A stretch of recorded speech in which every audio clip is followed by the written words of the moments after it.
Bazooka എന്ന ചിത്രത്തിൻ്റെ 7-ാം ദിവസത്തെ ബോക്സ് ഓഫീസ് കളക്ഷൻ റിപ്പോർട്ടാണ് എന്നൊരു വീഡിയോ ഭാഗത്ത്.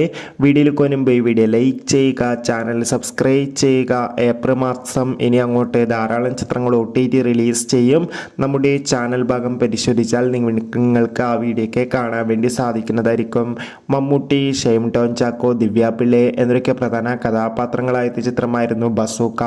ചിത്രത്തിന് ഇപ്പോഴും നല്ല മികച്ച അഭിപ്രായം തന്നെയാണ് പുറത്തുകൊണ്ടിരിക്കുന്നത്. അതുകൊണ്ട് തന്നെ എല്ലാ സിനിമാ പ്രേമികളും ഒരേപോലെ ചിത്രത്തിൻ്റെ ഓരോ ദിവസത്തെ ഓരോ കളക്ഷൻ റിപ്പോർട്ടും അറിയാൻ വേണ്ടി കാത്തിരിക്കുകയാണ്. ഫൈനലി 7-ാം ദിവസത്തെ ഏറ്റവും പുതിയ ബോക്സ് ഓഫീസ് കളക്ഷൻ റിപ്പോർട്ടൊക്കെ പുറത്തുവന്നിരിക്കുകയാണ്. 7-ാം ദിവസമായി ഇന്നലെ അത്യാവശ്യം ഒരു ബുക്കിംഗ് ആയിരുന്നു ചിത്രത്തിന് നടന്നത്. അതുകൊണ്ട് തന്നെ 30 മുതൽ 40 ലക്ഷം വരെ ബോക്സ് ഓഫീസ് കളക്ഷൻ നേടിയെടുക്കാൻ വേണ്ടി സാധിക്കുമെന്നാണ് ട്രാക്കിംഗ് റിപ്പോർട്ടുകൾ സൂചിപ്പിക്കുന്നത്. എന്തായാലും ബസൂക്ക എന്ന ചിത്രത്തിൻ്റെ കൂടുതൽ കളക്ഷൻ റിപ്പോർട്ടിനായി നമുക്ക് കാത്തിരിക്കാം.